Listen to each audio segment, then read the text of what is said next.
கர்த்தருடைய கிருபையினாலே நாம் தானியேல் புத்தகத்தை படித்து கொண்டு வருகிறோம். 9ஆம் அதிகாரத்தை ஒரே வாரத்தில் முடிக்கலான்னு நினச்சேன். ஆனால் அது கஷ்டம், சரிங்களா? அதனால தான் நம்ம இன்றைக்கி இதை 2ஆம் பாகமாகவும் படிக்கிறோம். தானியேல் புத்தகம் புரிந்து கொள்வோம்.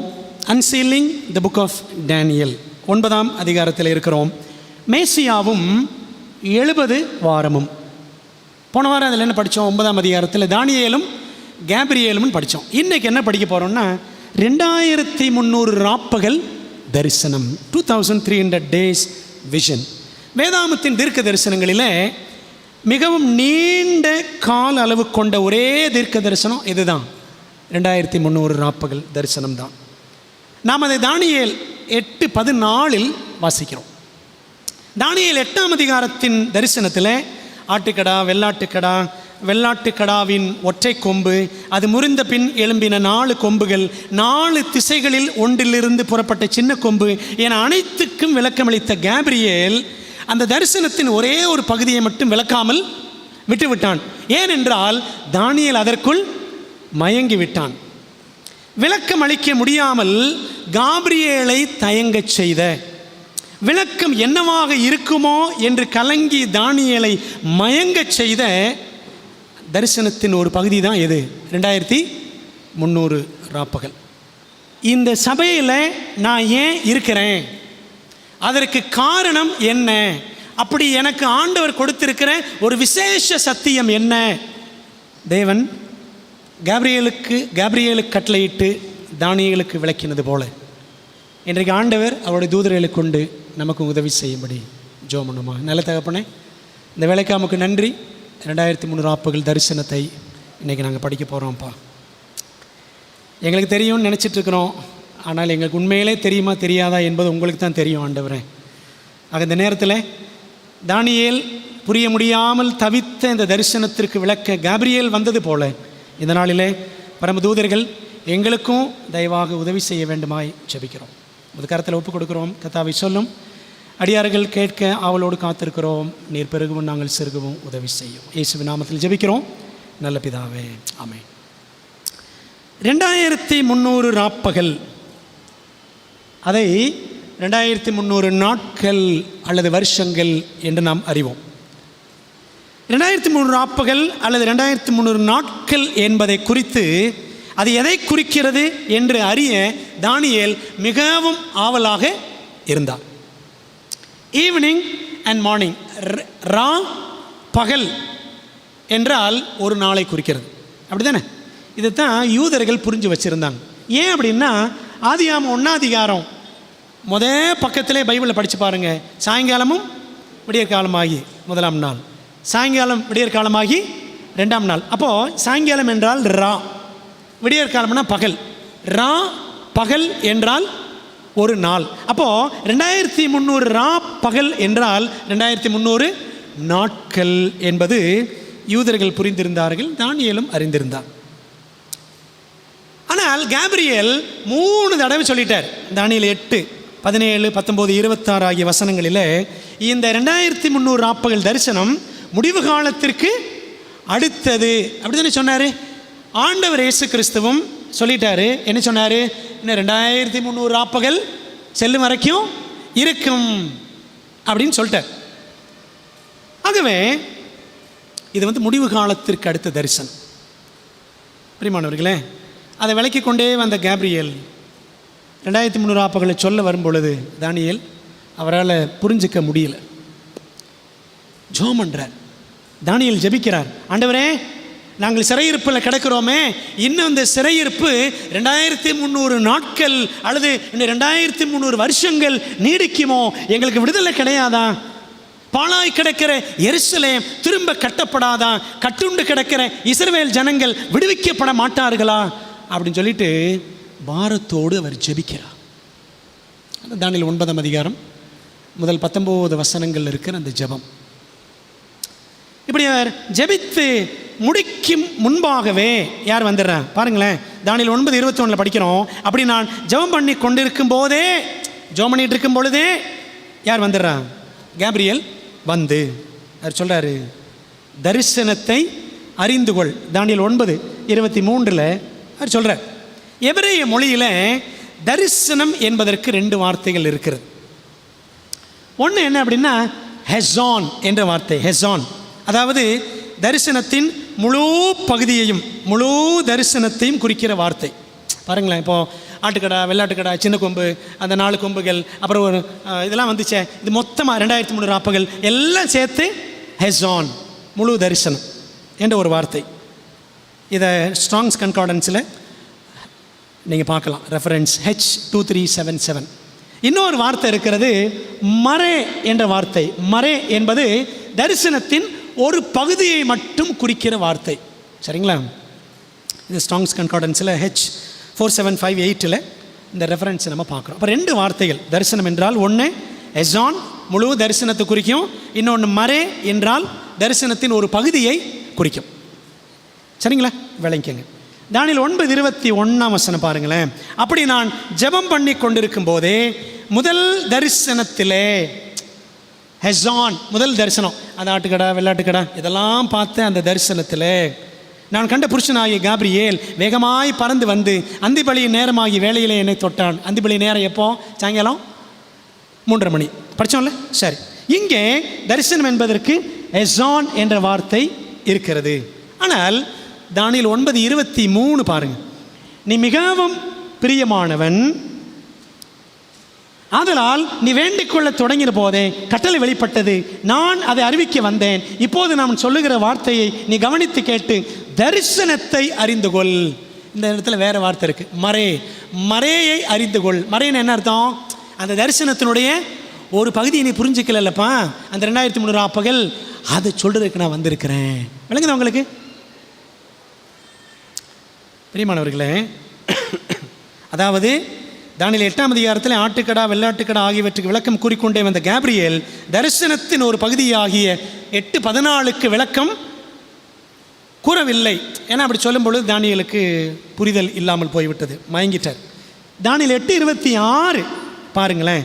சொல்லப்பட்ட ராப்பகல்களின் தரிசனம் மரே, அந்த வார்த்தை அங்கே இருக்கு, சத்தியமாக இருக்கிறது. ஆதலால் இந்த தரிசனத்தை, இந்த மரேயை நீ மறைத்து வை. அந்த மறையை ஆண்டவர் மறைச்சே வச்சுட்டார். விளங்குதா உங்களுக்கு? அது எப்போ தான் நிறைவேறும்? காலத்தின் முடிவில் நிறைவேறும் அப்படின்னு ஆண்டவர் சொன்னார்.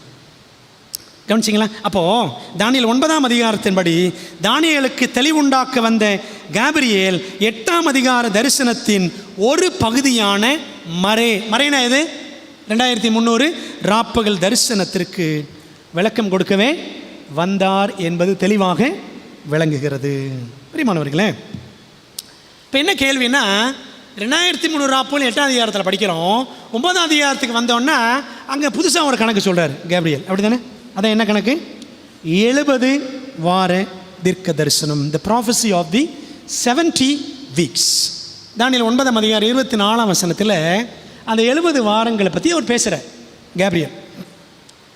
ஆண்டவர் இயேசு கிறிஸ்து பிறப்பதற்கு 500 வருடங்களுக்கு முன்பாகவே காபிரியேல் தூதனால் கூறப்பட்ட இந்த தீர்க்க தரிசனம், சரிங்களா, இந்த 70 வாரம் அல்லது 2300 ராப்பகல், இது இந்த 70 வார இந்த தீர்க்க தரிசனத்துக்கு என்ன பேர், ஸ்பெஷல் டைட்டில்னா பழைய ஏற்பாட்டு தீர்க்க தரிசனத்தின் மூளைக்கல் அப்படின்னு சொல்கிறாங்க. Cornerstone of the old testament prophecy, முக்கியமான ஒரு தீர்க்க தரிசனம். அது குறிப்பாக மேசியாவை பற்றிய ஒரு மாபெரும் தீர்க்க தரிசனம். இதில் என்னென்ன அம்சங்கள் இருக்குது பாருங்களேன். ஒன்று, இந்த 70 வார தீர்க்க தரிசனத்தில் தானியேல் 8:14ஆம் வசனத்திற்கான விளக்கம் எது? 70 வார தீர்க்க தரிசனம். ரெண்டாவது, 70 வார தீர்க்க தரிசனமும் பாபிலோனுக்கு யூதர்கள் சிறைப்பட்டு போன 70 வருட சிறையிருப்பும் ரெண்டுமே வேற வேற. சரிங்களா? குழப்பிக்காதீங்க ரெண்டையும். இங்கே காபிரியேல் சொல்கிற 70 வாரம் வேற, யூதர்கள் பாபிலோனுக்கு கைதிகளாக வந்த 70 வருஷம் வேற, ரெண்டுமே வேற வேற. சரிங்களா? அதை மனசில் வச்சுக்கோங்க. மூணாவது, இந்த தானியேல் 9:24-27 முழுக்க முழுக்க இயேசு கிறிஸ்துவை பற்றி பேசுகிறது. ஏன்னா சிலர் என்ன சொல்கிறாங்கன்னா, மற்ற சபைகளில் அந்த கிறிஸ்துவை பற்றியும் பேசுதுன்னு சொல்கிறாங்க. சரிங்களா? இந்த பகுதி முழுக்க முழுக்க இயேசு கிறிஸ்துவை, மேசியாவை பற்றி பேசுகிறது. நாலாவது, ஆசரிப்பு கூடாரத்துடன் சம்பந்தப்பட்ட தானியேல் 8:14 விளக்குவதற்கு காபிரியேல் ஆசரிப்பு கூடார பாஷையே இங்கே பயன்படுத்தி இருக்கிறார். சரிங்களா? நம்ம இந்த போக படிப்போம், நமக்கு தெரியும். பிரியமானவர்களே, 5வது மேசியாவை குறித்த இந்த பகுதியை தானியேல் 9:24-27 யார் இதை ஆராய்கிறார்களோ அவர்கள் மீது யூதர்கள் விசேஷமான சாபத்தை குறிவைத்திருக்கிறார்கள். ஆச்சரியமா இருக்கா? என்ன சாபம் படிக்கலாமா? பாருங்களேன். யூதர் அபிமார்களின் சாபம், the rabbinic curse. May the bones of the hands and the bones of the fingers decay and decompose of him who turns the pages of the book of Daniel to find out the time of Daniel 9:24-27, and may his memory rot from off the face of the earth forever. Talmudic Law, page 978, section 2, line 28. தமிழில் வாசிக்கிறேன் பாருங்களேன். தானியேல் 9:24-27 வரையிலான வசன பகுதியின் காலத்தை கண்டறிய, அந்த 70 வாரங்கள், அந்த 2003 ராப்பகல், இதை கண்டறிய தானியேல் புத்தகத்தின் பக்கங்களை திருப்புகிற நபரின் கைகளின் எலும்புகளும் விரல்களின் எலும்புகளும் அழுகி கெட்டு போக கடவது. எவ்வளோ நல்லவங்க பார்த்தீங்களா யூதர்கள்? ஏன் தெரியுமா? அவங்களுக்கு மேசியாவுக்கும் பிடிக்காது. சரிதானே? அவங்களுக்கு மேசியாவை பிடிக்காது, அப்படி தான் சொல்லணும். அந்த நபரை யார் அந்த 70 வார தீர்க்க தரிசனத்தை ஆராய்கிறாங்களோ அந்த நபரை குறித்த நினைவு பூமியின் பரப்பிலிருந்து என்னென்றுமாக இல்லாமல் போக கடவது. தால்மூட் சட்டம் பக்கம் 978 பகுதி 2 வரி 28 சொல்லி வச்சிருக்கிறாங்க. யூதர் அபிமார்கள் மேசியாவை குறித்த இந்த மாபெரும் தீர்க்க தரிசனத்தின் மீது சாபத்தை கூறி வைத்திருந்தாலும் அது பலிச்சிச்சா? அதெல்லாம் பலிக்கலை. சரிங்களா? ஏன்னா பைபிள் சொல்லுது, காரணம் இல்லாமல் இட்ட சாபம் ஒன்றும் பலிக்காது. நீதிமொழிகளை படிக்கிறோம். பிரியமானவர்களே, ஒருபோதும் அந்த சாபம் நிறைவேறவும் இல்லை. நாம் படிக்கத்தான் போகிறோம். நம்ம முன்னோடிகள் அதை படித்து தான் இந்த சபை உருவாகியிருக்கு. இந்த சாபம்லாம் பலிக்க மேசியா விடவே மாட்டான். மறைக்கப்பட்ட அந்த மறையை, அந்த தரிசனத்தை, 2300 தரிசனத்தை ஆராய்ந்து அறிவிக்கும் ஒரு சிறிய தேவ சேனையை பரலோகம் எழுப்பியது. அந்த தேவ சேனை தான் எதுங்க? இந்த சபை. விளங்குது உங்களுக்கு? இந்த சபையில் நீங்களும் நானும் சும்மா வரல, குருட்டாம்போக்கில் இந்த சபைக்குள்ளே நம்ம வரல. சரிங்களா? தேவன் நம்ம இங்கே கொண்டு வந்திருக்கிறார் என்பதை நாம் புரிந்து கொள்ள வேண்டும். அன்பானவர்களே, இந்த தானியேல் 9ஆம் அதிகாரம் 24 முதல் 27 வரைக்கும் பார்த்தீங்க அப்படின்னு சொன்னால், கேப்ரியேலை ஒரு கவிஞனாக நாம் பார்க்கிறோம். கேப்ரியேல் என்னும் கவிஞன் தானியேல் 9:24 முதல் 27 வரை உள்ள இந்த பகுதி எபிரேய மொழியிலே கவிதை நடையில் இருக்கிறது. இந்த தீர்க்க தரிசன வசனங்களின் இலக்கிய அமைப்பை பார்த்தீங்கன்னா 2 கருத்துக்கள் அடிப்படையாக இருக்கிறது. சங்கீதங்களில் பாருங்களேன், எபிரேய இலக்கியத்தில் அது ஒரு சிறப்பு. சங்கீதத்தில் பாருங்கள், மேலே ஒரு வரி இருக்கும், கீழே ஒரு வரி இருக்கும், அப்படி தானே? அதே மாதிரி நீதிமொழிகளில் பாருங்கள், மேலே ஒரு வரி இருக்கும், கீழே ஒரு வரி இருக்கும். உன் சுய புத்தியின் மேல் சாயாமல் உன் வழிகள் இல்லாமல் அவரை நினைத்துக்கொள். அடுத்து எப்படி முடியும்? அப்பொழுது ஒரு பாதைகளை சேவைப்படுத்தும். 2 வரி, கப்லெட்ஸ். சரிங்களா? 2 வரிகள் இருக்கும். அதே மாதிரி தான் இந்த தானியேல் 9ஆம் அதிகாரம் 24 முதல் 27 வரை வசனங்களும் இருக்கிறது. முன்னும் பின்னும் இந்த 4 வசனங்களில் அதே 2 கருத்துக்கள் அழகு நயத்துடன் தூதன் கவிதையாக சொல்லியிருக்கிறான். கலங்கி போன தானியேலுக்கு கேப்ரியேல் வந்து கவிதை பாடுறார்.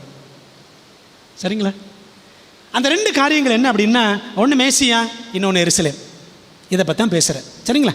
பாருங்களேன், அதை ஒரு அவுட்லைனாக உங்களுக்கு நான் ஒரு சின்ன சார்ட் மாதிரி ப்ரிப்பேர் பண்ணியிருக்கேன், டு மேக் இட் ஈஸி.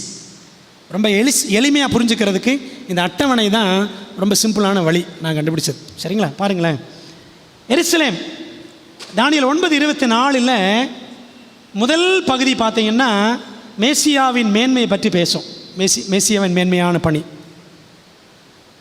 அந்த 24ஆம் வசனத்தின் கடைசி வரி பார்த்தீங்கன்னா, உனக்காக உன் ஜனத்துக்காகவும் உன் ஜனத்தின் நகரத்திற்காகவும் 70 வாரங்கள் செல்லும்படி குறிக்கப்பட்டது. எருசலேம் பற்றி பேசும்.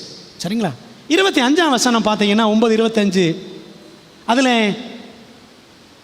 முதல் பகுதி நீங்கள் பாருங்கள். முதல் பகுதி பார்த்தீங்கன்னா பைபிளை நீங்கள் திறந்துக்கங்க, திறந்துக்கிட்டே பார்க்கலாமா? தரங்களேன். தானியேல் 9:25 பார்த்தீங்கன்னா முதல் பகுதி எருசலேம் பற்றி பேசும். எருசலேம் எடுத்து கட்டப்படுதல் பற்றி பேசும். அந்த வசனத்தினுடைய இந்த வசனம் பின்னாடி படிப்போம். அந்த வசனத்தினுடைய பிற்பகுதி 25 பிற்பகுதி பார்த்தீங்கன்னா மேசியாவின், இந்த சார்ட் போடுங்க, மேசியாவினுடைய வருகையை பற்றி பேசும். 25 வசனம். 26 வசனம் பார்த்தீங்கன்னா 26 அந்த வசனத்தினுடைய முதல் பகுதி 26 முதல் பகுதி மேசியாவின் மரணத்தை பற்றி பேசும். Death of the Messiah. அந்த 26 வசனத்தின் பிற்பகுதி பார்த்தீங்கன்னா எருசலேமின் அழிவை பற்றி பேசும். சரிங்களா? 27 வசனம் கவனிச்சிங்கன்னா அந்த 27 வசனத்தினுடைய முதல் பகுதி மேசியாவின் உடன்படிக்கையை பற்றி பேசும். அந்த 27 வசனத்தின் பிற்பகுதி எருசலேம் பாழாக்கப்படுதலை பற்றி பேசும். சரிங்களா? இந்த ரெண்டு தாங்க, மேசியா எருசலேம், எருசலேம் மேசியா. இதான் யார் சொன்னா? கேப்ரியல் சொன்னார். அதுக்கு தான் தானியேல் என்ன பண்ணார்? ஜெபம் பண்ணார். சரிங்களா? பிரியமான தேவ பிள்ளைகளே, இதை நம்ம அடிப்படையாக மனதில் வைத்து கொள்ள வேண்டும். கேப்ரியல் தந்த விளக்கம் என்ன விளக்கம் கொடுக்குறாரு அப்படின்னா, தானியேல் 8:14 வசனத்திற்குரிய விளக்கத்தை தானியேல் 9 அதிகாரம் 24-27 வரையிலான வசனங்களில் கேப்ரியல் கூறுகிறான். சரிங்களா? ஓகே, இப்போ பாருங்கள் 24. மீறுதலை தவிர்க்கிறதற்கும் 6 காரியம் இருக்கும் பாருங்க. 2வது பாவங்களை தொலைக்கிறதற்கும், 3வது அக்கிரமத்தை நிவர்த்தி பண்ணுகிறதற்கும் அப்படின்னு படிக்கிறோம். இந்த 3 காரியங்களும் யூதர்களோடு சம்பந்தப்பட்ட காரியங்கள். ஓகே, அடுத்து 4, 5, 6 நித்திய நீதியை வருவிக்கிறதற்கும், நமக்கு பாவிகளை நித்திய நீதிமான்களாக்குவதற்கும், தரிசனத்தையும் தீர்க்க தரிசனத்தையும் முத்திரிக்கிறதற்கும், இந்த 70 வார தீர்க்க தரிசனம், இந்த 2300 ராப்பகல், இந்த தரிசனத்தை, அந்த தீர்க்க தரிசனத்தை நிறைவேற்றுகிறதற்கும். சரிங்களா? அப்புறம் 6வது மகா பரிசுத்தம் உள்ளவரை, அதாவது தமிழில் மகா பரிசுத்தம் உள்ளவர் இருக்கு, ஒரிஜினலில் பார்த்தீங்கன்னா மகா பரிசுத்த ஸ்தலத்தை அபிஷேகம் பண்ணுகிறதற்கும். சரிங்களா? பரலோக மகா பரிசுத்தலத்தில் ஊழியத்தை செய்கிறதற்கும் உன் ஜனத்தின் மேலும் அந்த மேசியா வருவார், அதற்காக உன் ஜனத்தின் மேலும் உன் பரிசுத்த நகரத்தின் மேலும் 70 வாரங்கள் செல்லும்படி குறிக்கப்பட்டிருக்கிறதுன்னு சொல்லிட்டு விளக்கம் சொல்ல வந்த தானியேல் 6 காரியங்கள் சொல்கிறார். அதில் முதல் 3 காரியங்கள் யூதர்களோடு சம்மந்தப்பட்டது, அடுத்த 3 காரியங்கள் மேசியாவோடு சம்மந்தப்பட்டது. இந்த 2300 ராப்பகல் என்னும் மிகப்பெரிய தீர்க்க தரிசனத்திற்குள்ளே தானியேல் புத்தகத்தில் உங்களுக்கு நான் சொன்னேன், மொத்தம் எத்தனை தீர்க்க தரிசனங்கள் இருக்குது? டைம் ப்ராஃபஸி தானியேலில் போன வாரம் சொன்னேன். எத்தனை இருக்குது? 3. நல்லா கவனிச்சிருக்கீங்க. எத்தனை நான் சொன்னேன் போன வாரம்? எத்தனை டைம் ப்ராஃபஸி தானியேலில் இருக்குது? 5. சரிங்களா? ஒரு சார்ட் ஒன்று இருக்குது. சரிங்களா? இதை கடவுள் கிருபையில் ப்ரிப்பேர் பண்ணேன். ஆங்கிலத்தில் இருந்துச்சு, அது அப்படி தமிழில் ஆயத்தம் பண்ணினோம். சரிங்களா? இந்த சார்ட்டில் பார்த்தீங்கன்னா இந்த 2300 ராப்பகல் தீர்க்க தரிசனத்துக்குள்ளே பார்த்தீங்கன்னா மற்ற 4 உள்ளே அடங்கும். 70 வாரம் இதுக்குள்ளே அடங்கும், 490 வருஷம். 1260 நாள் இதுக்குள்ளே அடங்கும். 1290 நாள் இதுக்குள்ளே அடங்கும். 1335 நாள் இதுக்குள்ளே அடங்கும். எல்லாமே இதுக்குள்ளே இருக்குது, இந்த சார்ட்டுக்குள்ளே. சரிங்களா? தமிழில் இருக்குது, இங்கிலீஷ்லையும் இருக்குது. ஸோ நீங்கள் போகும்பொழுது தயவுசெய்து வாங்கிக்கோங்க, இலவசம்தான். இதை தயவுசெய்து நம்ம என்ன செய்யணும்? தெளிவாக புரிஞ்சுக்கணும். ஆகவே இந்த 5 கால தீர்க்க தரிசனங்களில் மிகவும் பெரியது 2300 ராப்பகல். மற்ற 4 டைம் ப்ராஃபஸியும் இந்த பெரிய டைம் ப்ராஃபஸிக்குள்ளே 2300 ராப்பகலுக்குள்ளே அடங்கும் அப்படின்னு பார்க்குறோம். இது ஒரு இன்ட்ரோடக்ஷன் இந்த 2300 ராப்பகலை பற்றி, அல்லது 70 வார தீர்க்க தரிசனம் பற்றி. இப்போ உள்ளே போகிறோம். சரிங்களா? 2300 ராப்பகல் தரிசனத்தில் பார்த்தீங்கன்னா, அல்லது 70 வார இந்த தீர்க்க தரிசனத்தில் பார்த்தீங்கன்னா 6 பகுதிகள் அடங்கி இருக்கின்றன. 6 முக்கியமான பகுதிகள். இந்த 2300 ராப்பகலை விளக்க வந்த கேப்ரியல் புதுசாக என்ன இன்ட்ரோடியூஸ் பண்ணுறாரு? 70 வார தீர்க்க தரிசனம் அப்படின்னு ஒன்று அறிமுகப்படுத்துகிறார். என்ன சொன்னார்? உன் ஜனத்துக்காகவும் உன் நகரத்திற்காகவும் 70 வாரங்கள் குறிக்கப்பட்டிருக்கிறது. என்ன அர்த்தம்னா, யூத ஜனங்களுக்கான கிருபையின் காலமாக ஆண்டவர் 70 வாரங்கள் குறித்திருக்கிறார் அப்படின்னு கேப்ரியல் சொல்கிறான். என்ன ஆச்சுன்னா, ஏற்கனவே அவங்களுக்கு ஆண்டவர் எவ்வளோ கிருபையை கொடுத்தார் இஸ்ரவேல் ஜனங்களுக்கு. அவங்க என்ன பண்ணாங்க?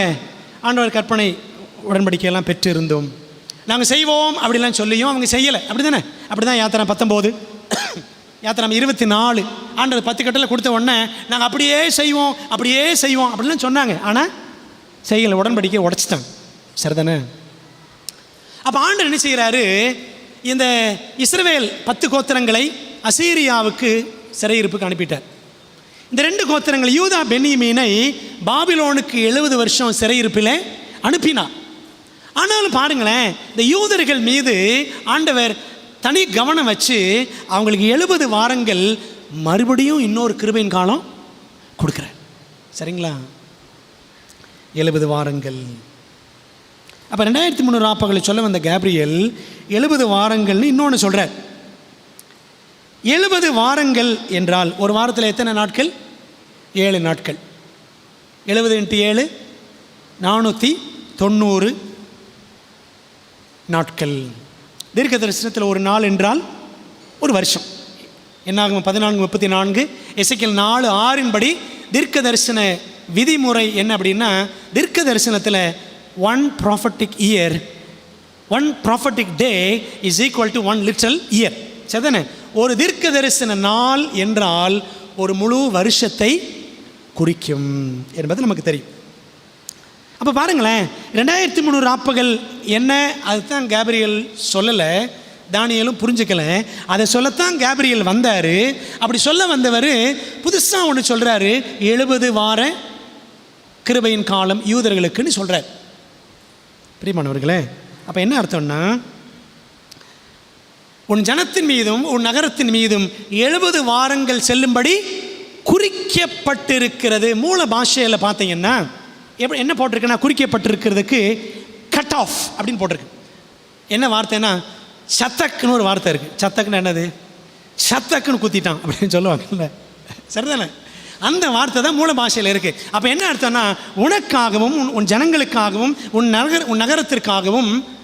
தானியேலினுடைய ஜனங்கள் யார்? யூதர்கள். தானியேலுடைய நகரம் எது? எருசலேம். ஆகவே எருசலேம் ஜனங்களுக்காக 70 வாரங்கள் வெட்டப்பட்டிருக்கிறது. அப்போ எதிலிருந்து வெட்டி இருக்கணும்? 2300 ராப்பகல் தான் சொல்ல வந்திருக்காரு. ஆகவே அந்த பெரிய கால அளவில் இருந்து தான் இந்த சிறிய கால அளவு 70 வாரங்கள் வெட்டப்பட வேண்டும், வெட்டப்பட்டிருக்கிறது என்று கேப்ரியல் சொன்னான். சரிங்களா? 6 காரியங்கள் பார்க்க போகிறோம். ஒவ்வொன்றா பார்ப்போம், பாயிண்ட் பை பாயிண்ட்டாக. நீங்கள் சார்ட்டில் பிறகு எல்லாத்தையும் என்ன செய்யலாம், அழகாக பார்க்கலாம். சரி, முதலாவது எருசலேமை திரும்ப எடுப்பித்து கட்டுவதற்கான கட்டளை வெளிப்படுவது முதல். பிரபுவாகிய மேசியா வருமட்டும் 7 வாரமும் 62 வாரமும் செல்லும். அவைகளில் வீதிகளும் அலங்கங்களும் மறுபடியும் கட்டப்படும். ஆனாலும் இடுக்கமான காலங்களில் இப்படி ஆகும் அப்படின்னு வாசிக்கிறோம். சரிங்களா? பிரியமானவர்களே, எருசலேமை திரும்ப எடுப்பித்து கட்டுவதற்கு, ஏன்னா பாலா கிடக்கு 70 வருஷம். சரிதானே? எல்லாம் எங்கே இருக்காங்க? இஸ்ரவேல் ஜனங்கள் பாபிலோனில் இருக்கிறாங்க. அடுத்து மேதிய பெர்சியா வந்துருச்சு. மேதிய பெர்சியாவில் அடிமையாக இருக்கிறாங்க. ஆகவே இதை எருசலேமை திரும்ப எடுப்பித்து கட்டுவதற்கான கட்டளை எப்போ பிறந்துச்சு? அப்போ இருந்து தான், அந்த வருஷத்திலிருந்து தான் இந்த 70 வார தீர்க்க தரிசனமும் 2300 ராப்பகல் தரிசனமும் என்ன செய்யும்? ஆரம்பிக்கும். சரியா? அப்போது எருசலேமை திரும்ப எடுப்பித்து கட்டுவதற்கான கட்டளை எப்போ பிறந்துச்சு அப்படின்னா, 3 கட்டளைகள் பிறப்பிக்கப்பட்டதாக சரித்திரத்தில் படிக்கிறோம். சரிங்களா? ஒன்று கோரேஸ் பிறப்பித்தார், இன்னொன்று தரியு பிறப்பித்தார். கிமு 536 கோரேஸ், கிமு 519 தரியு. அதுக்கப்புறம் கிமு 457 BC 457 அர்தசாஷ்டா ராஜா, பெர்ஷிய அரசனான அர்தசாஷ்டா. 3 பேருமே பெர்ஷிய அரசர்கள் தான். ஆகவே இந்த 3வது அரசனான அர்தசாஷ்டா அவன் சட்டம் பிறப்பித்தான். எப்போ அந்த சட்டம் பிறப்பித்தான் அப்படின்னா, நீங்கள் எஸ்ரா புத்தகத்தில் 7:7, எஸ்ரா 6:14 இந்த வசனங்களில் பார்த்தீங்கன்னா, அங்கே என்ன படிக்கிறோன்னா, அந்த அர்தசாஷ்டாவின் அவன் ஆட்சி புரிந்த 7ஆம் வருஷத்தில் எஸ்ரா கையில் அந்த சட்டம், அந்த ஆணை, அந்த ஜீவோ அர்தசாஷ்டா கொடுக்குற அந்த ஜீவோ, அந்த கவர்மெண்ட் ஆர்டரை எஸ்ரா வாங்கிட்டு என்ன செய்கிறாரு? எருசலேமுக்கு போகிறார். விளங்குது உங்களுக்கு? அப்போ அந்த ஆணை பிறப்பிக்கப்பட்ட ஆண்டு எந்த ஆண்டு? அர்தசாஷ்டா ராஜாவுடைய 7ஆம் வருஷம். அந்த 7ஆம் வருஷம் அவர் ஆட்சி புரிய தொடங்கின வருஷம் கிமு 464. கிமுன்னா கீழே இறங்கணும், அப்படி தானே? அப்போ கிமு 464 7ஆம் வருஷம் எது? முதலாம் வருஷம் 464, 7ஆம் வருஷம் 457 என்பதை சரித்திரம் மிக தெளிவாக சொல்லுகிறது. அப்போ அர்தசாஷ்டா அரசாட்சி புரிந்த 7ஆம் வருஷம் கிமு 457 என்று சரித்திரம் மிக திட்டவட்டமாக 4 ஆதாரங்கள் அதுக்கு இருக்கிறது. அந்த ஆதாரத்தில் நான் போடல், சரிங்களா? அந்த ஆதாரங்கள்லாம் இருக்குது. அர்தசாஷ்டாவுடைய 7ஆம் வருஷம் கிமு 457. அப்போ தான் எருசலேமை திரும்ப எடுப்பித்து கட்டுவதற்கான அதிகாரப்பூர்வமான ஒரு முழுமையான அரசாணை அந்த அர்தசாஷ்டா தான் பிறப்பித்தான்.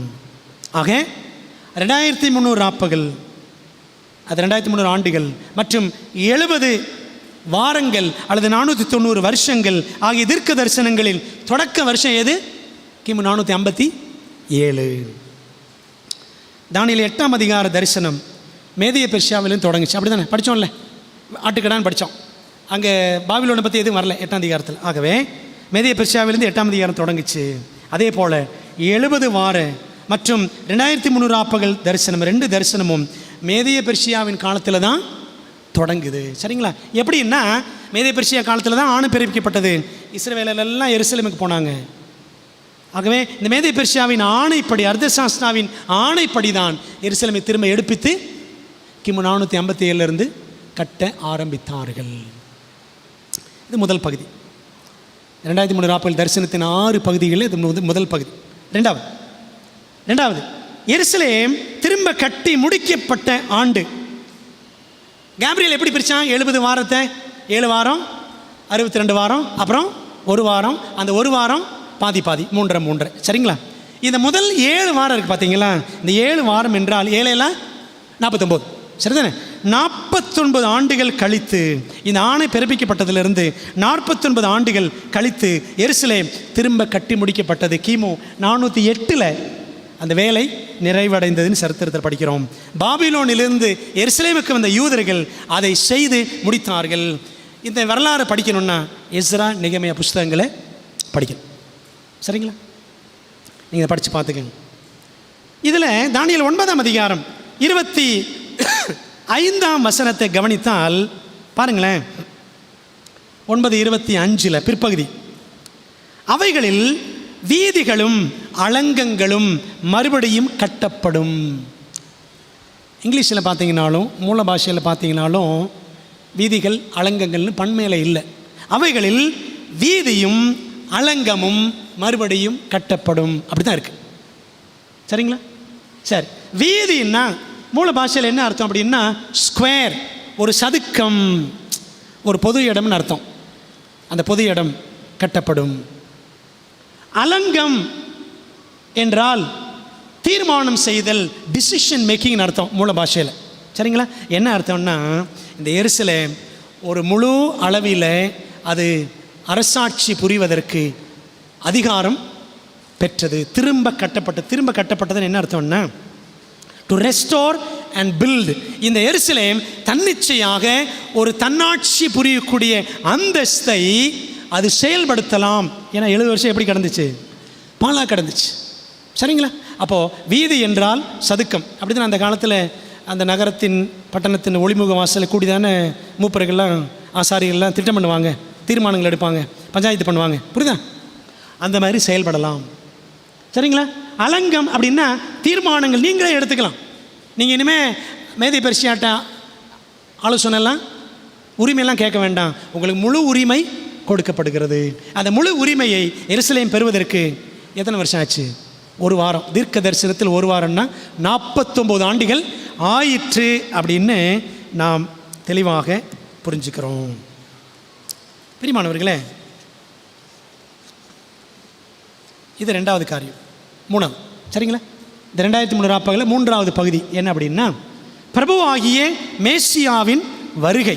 வசனம் சொல்லுது பாருங்க, தானியேல் 9:25 வசனத்தில் படிக்கிறோம். எருசலேமை திரும்ப எடுப்பித்து கட்டுகிறதற்கான கட்டளை வெளிப்படுவது முதல், எப்போ? கிமு 457 முதல் பிரபுவாகிய மேசியா வருமட்டும். 7 வாரமும் 62 வாரமும் செல்லும். அதாவது 69 வாரங்கள் கழித்து யார் வருவா? மேசியா வருவார். 69 வாரங்கள் என்றால் 69 × 7 எத்தனை? 69 7ஓட பெருக்குனா 483. அப்படியானால் 480 வருடங்கள் சென்ற பின் மேசியா வெளிப்படுவார். பிரபுவாகிய மேசியா, Messiah, the prince will come after 69 weeks or 483 years. 483 ஆண்டுகள் அல்லது 69 வாரங்கள் கழித்து யார் வருவா? மேசியா வருவார். மேசியா என்ற சொல்லுக்கு இணையான சொல், மேசியா என்பது ஒரு எபிரேய சொல். அதற்கு இணையான கிரேக்க சொல் என்னது அப்படின்னா கிரைஸ்ட். Messiah, Christ. சரிங்களா? மேசியா என்றால் கிறிஸ்து. பழைய ஏற்பாட்டில் மேசியா, புதிய ஏற்பாட்டில் கிறிஸ்து. ஒரு வசனம் படிக்கலாமா? திறங்களேன், பைபிளை திறங்க. யோவான் 1ஆம் அதிகாரம், அதான் இந்த காலாண்டில் படிச்சுட்டு இருக்கிறோம். சரிதானே? யோவான் 1ஆம் அதிகாரத்தை படிச்சுட்டு இருக்கிறோம். யோவான் 1:41 வசனம் பாருங்களேன், வாசிக்கிறேன். அவன் முதலாவது தன் சகோதரனாகி சீமோனை கண்டு மேசியாவை கண்டோம் என்று சொன்னான். மேசியா என்பதற்கு கிறிஸ்து என்று அர்த்தமாம். சரிங்களா? அப்போ என்ன அர்த்தம்? மேசியான கிறிஸ்து, ரெண்டும் ஒரே வார்த்தை தான். என்ன அர்த்தம்? அர்த்தம் என்னன்னா தி அனாயிண்டட் ஒன், அபிஷேகம் பண்ணப்பட்டவர், அபிஷேகம் பண்ணப்பட்ட ராஜா என்று அர்த்தம். பாருங்களேன், இந்த யூத ஜனங்கள் தேவனை விட்டு அவர்கள் தூரம் போனார்கள், தேவனுடைய கிருபையை உதாசீனப்படுத்தினார்கள். ஆனாலும் அவர்களுக்காகவும் முழு உலகத்திற்காகவும் இரட்சகராக மேசியா அபிஷேகம் பண்ணப்படுவார். அவர் தம்முடைய ஜீவனை கொடுப்பதற்கும் ஆட்டுக்குட்டியாகவும் தேவாட்டுக்குட்டியாகவும் நமக்காக பரிந்து பேசுவதற்கும் பரலோகத்தின் பரிசுத்த ஸ்தலம் மகா பரிசுத்தலங்களில் நமக்காக பரிந்து பேசக்கூடிய ஆசாரியனாக, பிரதான ஆசாரியனாக செயல்படுவதற்கும் அவர் அபிஷேகம் பண்ணப்படுவார். எத்தனை வாரங்கள் கழிச்சு? 69 வாரங்கள். எத்தனை வருஷங்கள் கழிச்சு? 483 வருஷங்கள் கழித்து. பிரியமானவர்களே, 457 தான் தொடங்குது. சரிதானே? 457 தான் இந்த தீர்க்க தரிசனம் தொடங்குது. 2300 அப்பங்கள் அல்லது 70 வாரம். இந்த 457ஓட 483 கழிச்சிங்கன்னா 483 இயர்ஸ், அதை அந்த ஸ்டார்டிங் பாயிண்ட் 457ஓட கழிச்சிங்கன்னா 26 வரும். பிரபுவாகிய மேசியா வருவது கிபிக்கு வந்துடும் 26. ஆனால் 27 எப்படின்னா கிமுலேருந்து கிபிக்கு வரும் பொழுது மேலேருந்து எப்படி வரும்? -5, -4, -3, -2, -1. சரிங்களா? அந்த வருஷம் அப்படியே வர்றோம். வரும்பொழுது 0 வருஷம், அப்புறம் கிபி 1, கிபி 2, கிபி 3 அப்படின்னா போகிறோம். ஆண்டு கணக்கு பண்ணும்பொழுது கிமுலேருந்து கிபிக்கு வரும்பொழுது 0 வருஷம் ஒன்று கிடையவே கிடையாது, பூஜ்ஜிய வருஷம் கிடையாது. சரிங்களா? அப்போ என்ன செய்யணும்னா கிமுலேருந்து கிபிக்கு போகும்பொழுது 1 கூட்டிக்கணும், கிபியிலேருந்து கிமுக்கு போகும்பொழுது 1 கழிச்சிக்கணும். சரிங்களா? அப்படி தான் கணக்கு போடணும். அப்படியானால் இப்போ என்ன செய்கிறோம்? இந்த 2300 அப்பங்கள் 70 வார தீர்க்க தரிசனம் தொடக்க வருஷம் எப்போ? கிமு 457. ஸோ அதிலிருந்து 483 ஆண்டுகள் கழித்து எப்போ வருது? கிபிக்கு வந்துடுது. கிபி 26க்கு வந்தது. அப்போது என்ன கூட்டணும்? 1 கூட்டணும். 1 கூட்டினா கிபி 27. பிரியமானவர்களே, அப்போ என்ன கற்றுக்கிறோன்னா கிபி 27 என்ன நடந்துச்சு? என்ன நடந்துச்சு? தீர்க்க தரிசனம் என்ன சொல்லுது? கேப்ரியல் என்ன சொன்னார்? பிரபுவாகிய மேசியா அந்த 69 வாரங்கள் கழித்து அல்லது 483 ஆண்டுகள் கழித்து வருவார். அவர் பிரபுவாக, அவர் மேசியாவாக அபிஷேகம் பண்ணப்படுவார். பிரியமானவர்களே, நீங்கள் சரித்திரத்தில் பாருங்கள், மிக தெளிவாக ஆண்டவர் இயேசு கிறிஸ்து ஞானஸ்நானம் பெற்ற வருஷம் எந்த வருஷம் தெரியுமா? கிபி 27 தான். பைபிள் அதை மிக தத்ரூபமாக துல்லியமாக நமக்கு காட்டுகிறது. எடுங்க லூக்கா 3ஆம் அதிகாரம் திருப்பங்களேன் என்னோடு சேர்த்து. லூக்கா 3ல் 1 வசனம். லூக்கா 3:1. திபேரியு ராயன் ராஜ்யபாரம் பண்ணின 15ஆம் வருஷத்தில் ரோமாபுரியில் டைபீரியஸ் சீசர் அவனுடைய 15ஆம் வருஷம், அவன் ஆட்சி புரிந்த 15ஆம் வருஷம் எது தெரியுமா? சரித்திரம் சொல்லுது கிபி 27. சரித்திரத்தில் படிக்கிறோம், அவன் ஆட்சி புரிய தொடங்கின வருஷம் கிபி 12. அப்போனா 15ஆம் வருஷம் எப்போங்க? கிபி 27 என்று சரித்திரம் தெளிவாக சொல்லுகிறது. அந்த வருஷத்தில் தான் யோவான் ஸ்நானனின் ஊழியம் தொடங்கியது. அந்த வருஷத்தில் தான் இயேசு கிறிஸ்துவும் மேசியாவாக அபிஷேகம் பண்ணப்பட்டார். யோவான் ஸ்நானன் இடத்துல ஞான ஸ்நானம் பெற்றார். அப்படி இயேசு கிறிஸ்து வரும்பொழுது, இதோ உலகத்தின் பாவத்தை சுமந்து தீர்த்த தேவ ஆட்டுக்குட்டி என்று யோவான் 1:29 யோவான் ஸ்நானன் சொன்னாரே, அந்த வருஷம் கிபி 27. பிரியமானவர்களே, அவர் ஞானஸ்நானம் பெற்று சோதனைகளை கடந்த பின்னர் இயேசுவானவர் தமது ஊழியத்தை துவங்குகிற நேரத்தில் மார்க் 1:15 என்ன சொன்னார்? மார்க் 1:15 என்ன சொன்னார் பாருங்களேன், இந்த வசனத்தை பாருங்கள். மார்க் 1ஆம் அதிகாரம் 15ஆம் வசனத்தில் காலம் நிறைவேறிற்று அப்படின்னு கிறிஸ்து சொன்னாராம். காலம் நிறைவேறிற்று, தேவனுடைய ராஜ்யம் சமீபமாயிற்று, மனம் திரும்பி சுவிசேஷத்தை விசுவாசியுங்கள். யூதர்கள் மத்தியில் கிறிஸ்து வந்தார், சரிதானே? யூதர்களோடு ஒரு யூதராக அவர் வந்தார். மனம் திரும்பி சுவிசேஷத்தை பிரசங்கியுங்கள். அந்த செய்தி யாருக்குரிய செய்தி? யூதர்களுக்குரிய செய்தி. ஏன்னா அவங்க தான் என்ன செய்கிறாங்க? மேசியாவை அவர்கள் புறக்கணிக்கிற நிலையில் இருந்தாங்க.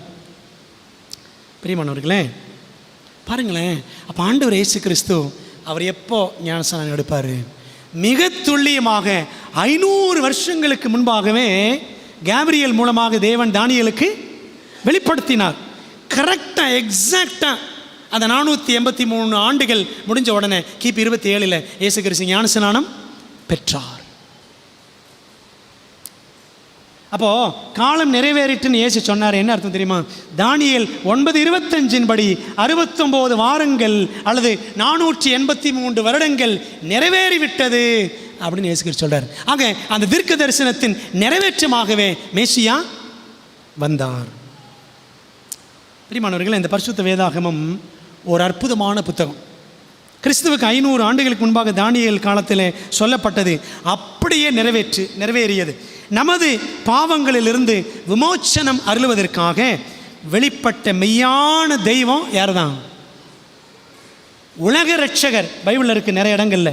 யோவான் 4 அதிகாரம், 1 யோவான் 5 அதிகாரம், அதெல்லாம் படித்து பாருங்கள். அந்த சமாரிய ஸ்திரீ 6 புருஷன் வைத்திருந்த சமாரிய ஸ்திரீ சொன்னா அவரை பார்த்து, நீர் உலக ரட்சகர், நீரே மெய்யான தீர்க்கதரிசின்னு. பார்த்தீங்களா?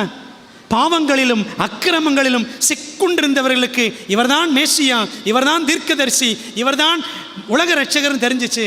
ஆனால் விழுந்து விழுந்து பைபிளை படித்தவங்களுக்கு, தீர்க்க தரிசனம் ஆராய்ஞ்ச யூதர்களுக்கு மேசியாவை தெரியல.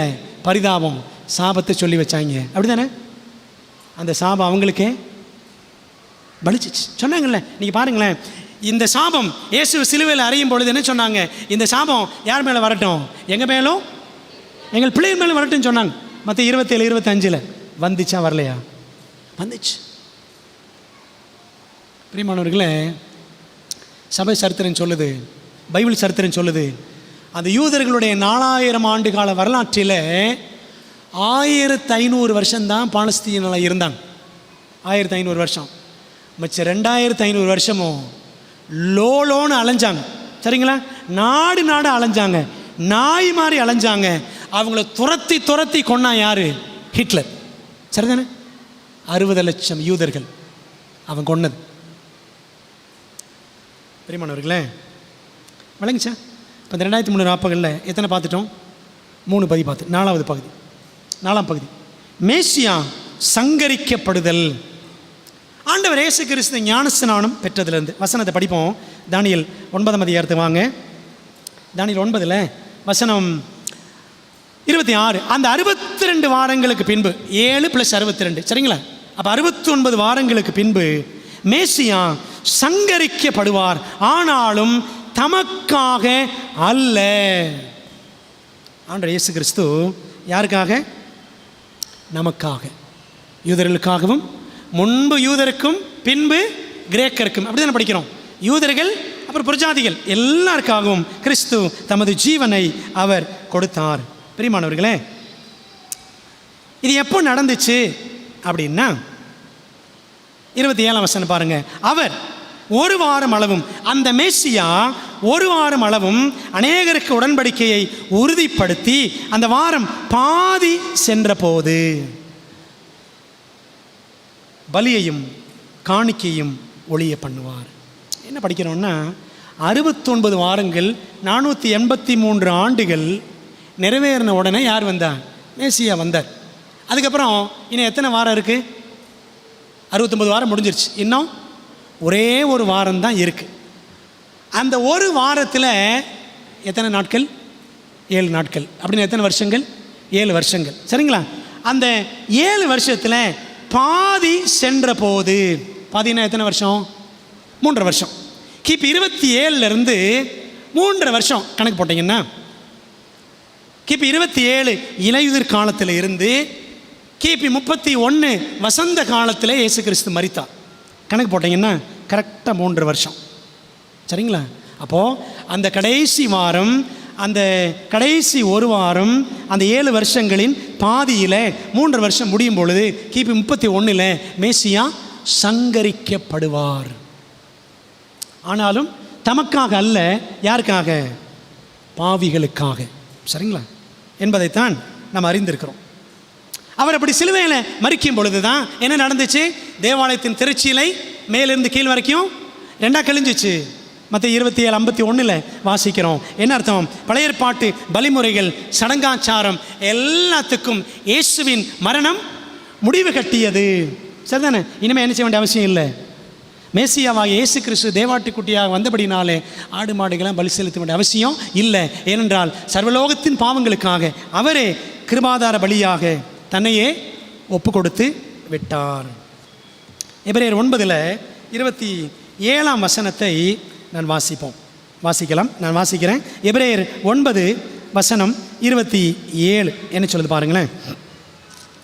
தானியேல் 9 படிக்கும் பொழுது எபிரேயர் 9 படிக்கணும். ரெண்டுக்கும் நெருங்கின சம்பந்தம் இருக்கிறது. 9:27 அன்றியும் ஒரே தரம் மரிப்பதும், ஆண்டவர் இயேசு கிறிஸ்து என்ன செய்தார்? ஒரே தரம் மரித்து அந்த பழைய ஏற்பாட்டு உடன்படிக்கை, பழைய ஏற்பாட்டு பலிமுறைகள் எல்லாத்தையும் என்ன செய்தார்?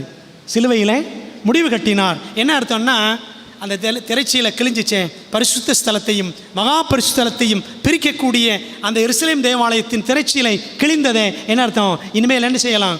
எல்லாரும் தைரியமாக கிருபாசன தண்டை போகலாம் இயேசுவின் மூலமாக. அதான் அர்த்தம். இது கிபி 31 நடந்துச்சு. ஐந்தாவது இந்த தீர்க்க தரிசனத்தினுடைய 2003 ராப்பகல் தீர்க்க தரிசனத்தின் 5வது பகுதி ஸ்தேவான் கல்லெறியப்படுதல் மற்றும் புறஜாதிகளுக்கு சுவிசேஷம் பிரசங்கிக்கப்பட ஆரம்பம் ஆகுதல் அப்படின்னு சொல்லலாம். யூதர்கள் ஸ்தேவானை கல்லெறிந்தார்கள். இது நமக்கு தெரியும். அப்போஸ்தலர் 7ஆம் அதிகாரத்தில் படிக்கிறோம். தானியேல் 9:27 படிக்கிறோம். அவர் மேசியா ஒரு வாரம் அளவும் அநேகருக்கு உடன்படிக்கையை உறுதிப்படுத்தி அந்த வாரம் பாதி சென்ற போது பலியும் காணிக்கையும் ஒளிய பண்ணுவார். இயேசு கிறிஸ்து மரித்து பலி காணிக்கை ஒளிய பண்ணினார். சரிங்களா? அந்த கடைசி வாரத்தின் அந்த 3 வருஷம் முடிஞ்ச உடனே. ஆனால் ரொம்ப துரதிருஷ்டவசமான விஷயம் என்ன அப்படின்னா, இன்றைக்கி மற்ற சபைகளில் இந்த 9:27 என்ன விளக்கம் கொடுக்குறாங்க தெரியுமா? அவர் ஒரு வாரம் அளவும் அநேகருக்கு உடன்படிக்கை உறுதிப்படுத்தி அந்த அந்தி கிறிஸ்து அவன் என்ன செய்வான்? ஒரு வாரம் அந்த 7 வருஷம் ஆட்சி புரிவான்னு சொல்கிறாங்க. பார்த்தீங்களா? அது இந்த வசனத்தை தான் சொல்கிறாங்க. 27ஆம் வசனம் 9:27 பாருங்களேன். இந்த பகுதி முழுக்க யாரை பற்றி பேசுது? மேசியா பற்றி பேசுது, கிறிஸ்துவை பற்றி பேசுது. அந்தி கிறிஸ்து பற்றியா பேசுது? எப்படி ஒரு தவறான விளக்கம் பார்த்தீங்களா? 69 வாரங்கள் முடிஞ்சிருச்சான். அப்புறம் 2000 வருஷம் கழித்து அந்த கடைசி ஒரு வாரம், அந்த 7 வருஷம் இனிமே தான் நடக்குமா ஃபியூச்சரில்? அதுக்கு என்ன சொல்கிறாங்கன்னா, கேப்ரியல் அப்படித்தானே சொன்னான், அநேக நாள் செல்லும் அப்படின்னு விளக்கம் கொடுக்குறாங்க. அப்படி கிடையாது. அவர் ஒரு வாரம் அளவும் அநேகருக்கு உடன்படிக்கை உறுதிப்படுத்தி, ஆண்டவர் இயேசு கிறிஸ்து முதல் 3.5 வருஷம், அந்த கடைசி 7 ஆண்டுகளில் முதல் 3 வருஷத்தில் அவர் என்ன செய்தார்? ஊழியம் செய்து அவர் மரித்து கிருபாதார பலியாக மரித்து என்ன பண்ணார்? அநேகருக்கு உடன்படிக்கையை உறுதிப்படுத்தினார். பைபிளை அப்படி தானே படிக்கிறோம். நீங்கள் எல்லாரும் இதிலே பானம் பண்ணுங்கள், இது உங்களுக்காக சிந்தப்படுகிற புது உடன்படிக்கையின் இரத்தமாக இருக்கிறது சொன்னார்ல. நீங்கள் அதுக்கு வசனங்கள் படித்து பாருங்களேன். அநேகருக்கு உடன்படிக்கையை உறுதிப்படுத்தினார் என்பதற்கு பைபிளில் நிறைய வசனங்கள் இருக்குது. நீங்கள் அதை எங்கெல்லாம் வாசிக்கலாம் அப்படின்னு சொன்னால், ஏசாயா 53ஆம் அதிகாரத்தில் படிக்கலாம். அநேகரை தமக்கு பங்காக்கி கொள்வார் அப்படின்னு படிச்சிருக்கோம்ல. அவர் அநேகருக்கு உடன்படிக்கை உறுதிப்படுத்தினார் அப்படின்னு பைபிளில் இருக்குது. நேர இடங்களில் நம்ம வாசிக்கலாம். பிரியமானவர்களே, அந்த ஒரு வாரம், அந்த கடைசி அந்த 490 வருடங்களில் கடைசி 7 வருடங்கள், அதில் முதல் 3 வருஷம் அதுக்குள்ளே இயேசு கிறிஸ்து மரித்தார். 3 வருஷத்தின் முடிவில் இயேசு கிறிஸ்து மரித்தார். கடைசி 3 வருஷங்கள் அவருடைய சீஷர்கள் எல்லாருக்கும் போய் என்ன பண்ணாங்க? எருசலேம் எங்கும் இயேசுவே கிறிஸ்து என்று பிரசங்கம் பண்ணினார்கள். நீங்கள் அப்போஸ்தலர் நடவடிக்கைகள் படித்து பாருங்களேன், அப்படி தான் இருக்கும். இயேசுவே கிறிஸ்து என்று பிரசங்கித்தார்கள், இயேசுவே மேசியா என்று பிரசங்கித்தார்கள். அப்போ அந்த கடைசி ஒரு வாரம், அந்த 7 வருஷம், அதாங்க உடன்படிக்கை. உடன்படிக்கையின் மக்களாக யூத ஜனங்களை ஆண்டவர் அழைத்திருந்தார். கடைசி 3 வருஷமும் அவங்களுக்கு கிருபையின் காலமாக கொடுத்தார். கிபி 31 கிபி 34 வரைக்கும் இன்னொரு எக்ஸ்டெண்டட் மர்சின்னு கூட சொல்லலாம். அவங்களுக்கு கிறிஸ்துவை அவங்க கொன்னதுக்கு அப்புறமும் கூட இயேசுவே மேசியான்னு அவர்களை அறிந்து கொள்ளும்படி சீஷர்கள்லாம் போய் பிரசங்கம் பண்ணாங்க. ஸ்தேவான் ஒரு சாதாரண விசுவாசி, அவரும் பிரசங்கம் பண்ணார். ஆனால் என்ன பண்ணாங்க? அந்த மேசியாவை நீங்கள் கல்லெறிஞ்சு நீங்கள் சிலுவையில் அறைந்தீர்கள் அப்படின்னு சொன்ன உடனே என்ன பண்ணாங்களாம்? யூதர்கள்லாம் மூப்பர்கள்லாம் காதை அடைச்சிக்கிட்டாங்க. இவன் தேவதூஷணம் சொல்லுகிறான் சொல்லிட்டு எல்லாரும் ஸ்தேவானை கல்லெறிந்து கொன்றார்கள். அது எந்த வருஷம்? கிபி 34ஆம் வருஷம். அப்படி ஸ்தேவானை கல்லெறிந்து கொன்ற பொழுது, யூதர்கள் கொன்ற பொழுது என்ன செஞ்சாங்கன்னா, இயேசுவை மேசியா இல்லை என்று சொல்லி அதிகாரப்பூர்வமாக நிராகரித்தார்கள். பரிசுத்த ஆவிக்கு நீங்கள் எதிர்த்து நிற்கிறீர்கள் அப்படின்னு சொன்னார். ஸ்தேவான் சொன்னார்ல, தைரியமாக சொன்னார். நீங்கள் 457ஐயும் 34ஆம் வருஷத்தையும் ரெண்டையும் கூட்டி பாருங்கள், எவ்வளோ வரும்? 490 வரும். சரிங்களா? கிமு 457 அந்த வருஷம் ஏறக்குறைய பாதி போனதுக்கப்புறம் அர்த்தசாஸ்திர சட்டம் பிறப்பிக்கிறார். அந்த ஸ்தேவான் கல்லெறிந்து கொல்லப்பட்டதும் கிபி 34 இலையுதிர் காலம். ஸோ அந்த காலத்தெல்லாம் கணக்கு போட்டிங்கன்னா 490 ஆண்டுகள் வரும். விளங்குது உங்களுக்கு பிரியமானவர்களே? அப்போ 2300 ராப்பகலில் மொத்தம் எத்தனை பகுதிகள் பார்த்தோம்? 6 பகுதிகள். இந்த ஸ்தேவான் கல்லெறிஞ்சு கொல்லப்பட்டதுக்கு அப்புறம் பாருங்களேன், அதுக்கு பிறகு தான் சுவிசேஷம் எங்கெல்லாம் போச்சு. 7ஆம் அதிகாரத்தில் ஸ்தேவானை கொண்டுடுறாங்க. 8ஆம் அதிகாரம் பாருங்கள், சமாரியாவுக்கு பிரசங்கம் பண்ண போவாங்க. அது ஒரு புரஜாதிகள் இருக்கிற இடம். 10ஆம் அதிகாரம் பார்த்தீங்கன்னா அப்போஸ்தலர் 10 கொர்நேலியு வீட்டுக்கு போவாங்க. அவன் ரோம பட்டாளத்தான். அப்போஸ்தலர் 13:46 முக்கியமான வசனம், ரொம்ப முக்கியமான வசனம், அது கண்டிப்பாக வாசிக்கணும். அப்போஸ்தலர் 13:46 நான் வாசிக்கிறேன். பவுல் பர்னபா என்ன சொன்னாங்க பாருங்களேன். 13:46 அப்பொழுது பவுலும் பர்னபாவும் தைரியம் கொண்டு அவர்களை யூதர்களை நோக்கி, முதலாவது உங்களுக்கே தேவ வசனத்தை சொல்ல வேண்டியதாக இருந்தது. யாரு? யூதர்கள். நீங்களோ அதை தள்ளி உங்களை நித்திய ஜீவனுக்கு அபாத்திரராக தீர்த்து கொள்ளுகிறபடியினால். எதுக்கு அபாத்திரராக? நித்திய ஜீவனுக்கு அபாத்திரராக தீர்த்து கொள்ளுகிறபடியினால் இதோ நாங்கள் எங்கே போகிறோம்? புறஜாதியாரிடத்தில் போகிறோம். விளங்குதா உங்களுக்கு? இந்த 2300 ஆப்புகள் 2 பகுதிங்க. கேப்ரியல் தூதன் வெட்டிட்டான்ல. 490 வருஷங்கள் யாருக்கு? 70 வாரங்கள் யாருக்கு? யூதர்களுக்கு வெட்டப்பட்டிருக்கிறது. சரிங்களா? இதான் முதல் பகுதி, மேஜர் செக்ஷன். 70 வாரங்கள், 490 வருஷங்கள் யூதர்களுக்காக. இப்போ நீங்கள் கழிங்க, மிச்சம் எவ்வளோங்க இருக்கும்? 2300 490 கழிச்சிங்கன்னா எவ்வளோ வரும்? 1810 வருஷங்கள். என்ன அர்த்தம்னா கிபி 34 இருந்து ஸ்தேவான் கல்லெறிந்து கொல்லப்பட்டதிலிருந்து ஆண்டோடைய அப்போஸ்தலர்கள், ஆண்டோடைய சீஷர்கள் என்ன செஞ்சாங்க? சத்தியத்தை நீங்கள் தள்ளிட்டீங்க, இயேசுவை தள்ளிட்டீங்க, மேசியாவை கொண்டுட்டீங்க, அந்த மேசியாவை நீங்கள் தான் கொன்னீங்கன்னு சொன்ன ஸ்தேவானையும் கொண்டு விட்டீங்க. ஆகவே இனிமேல் நாங்கள் என்ன செய்கிறோம்? இது முதல் புறஜாதியார்களிடத்திற்கு போகிறோம் என்று சொல்லி யூதர்களிலிருந்து வந்த பவுல் யூதர்களுக்கு அப்போஸ்தலனாக இருக்க வேண்டியவன் எப்படி மாறினார்?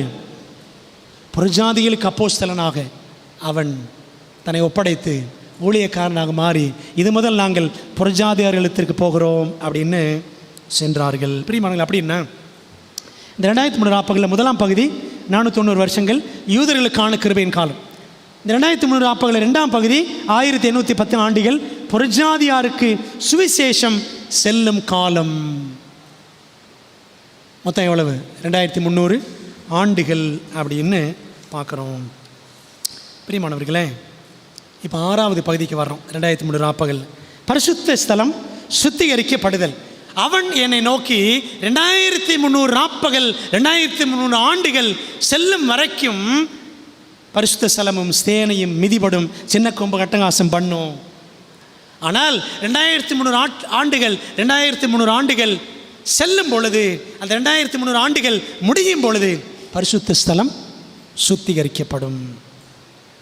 பிரியமானவர்களே, அப்போ கிமு 457 இருந்து கிமு 34 வரை 490 ஆண்டுகள் யூதர்களுக்கு குறிக்கப்பட்டிருந்த கிருபையின் காலம்.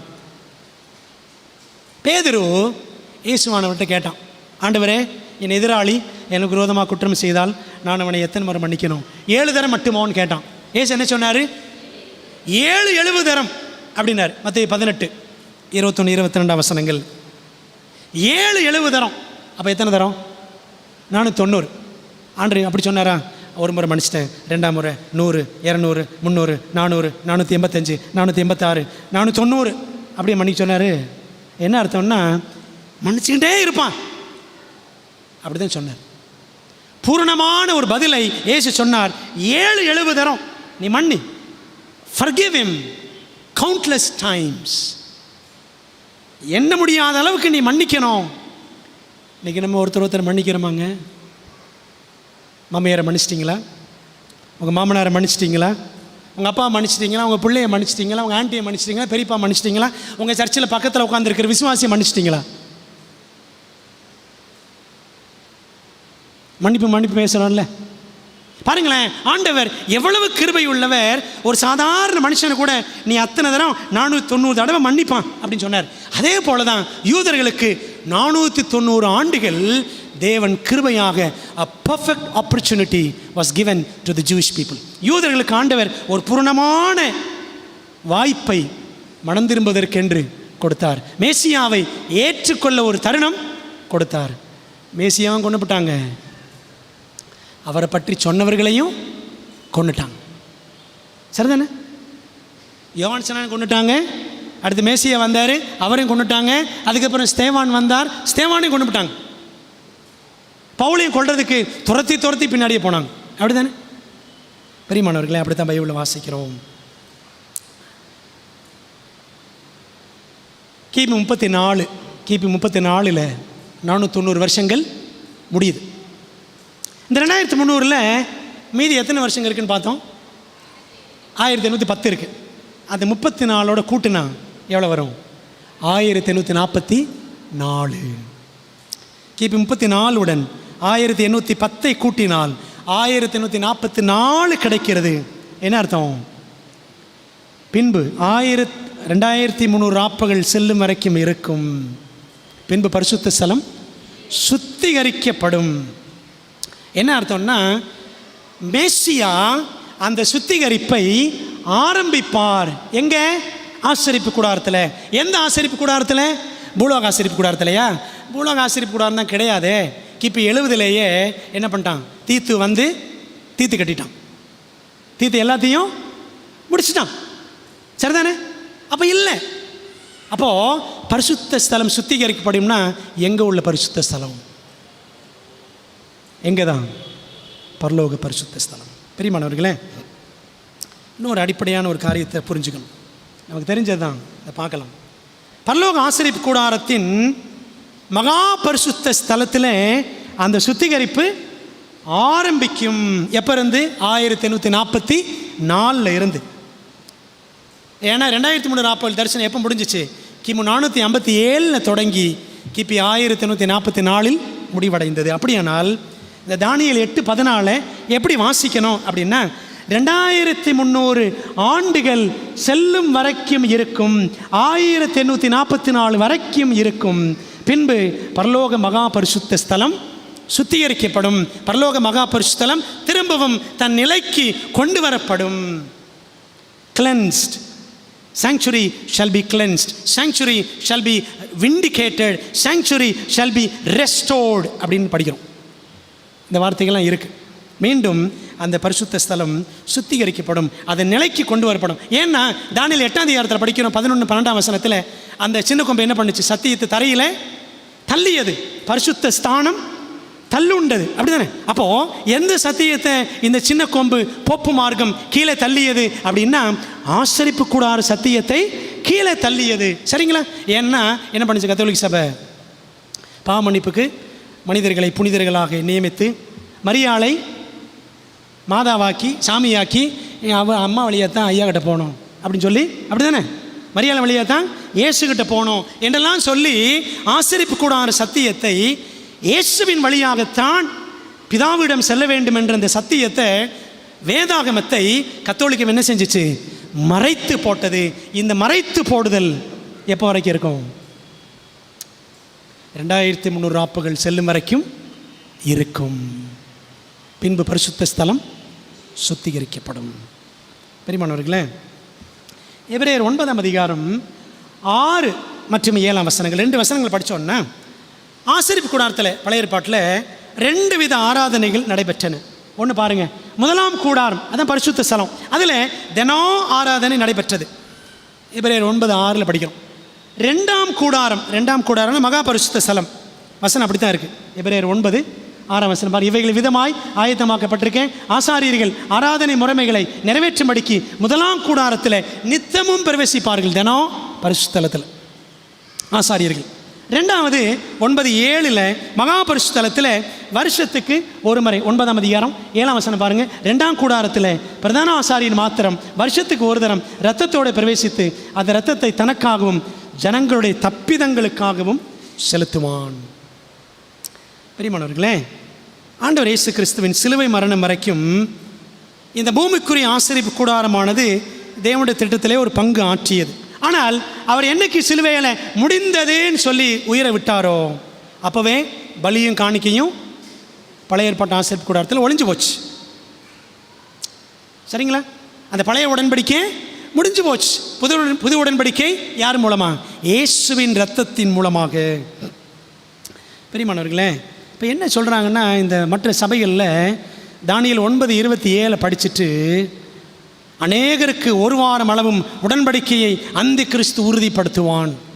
பைபிளில் எங்கேயுமே அந்த கிறிஸ்துவின் உடன்படிக்கை, பிசாசின் உடன்படிக்கை அப்படிலாம் பைபிள் ஒன்றுமே கிடையாதுங்க, ஒன்றுமே கிடையாது.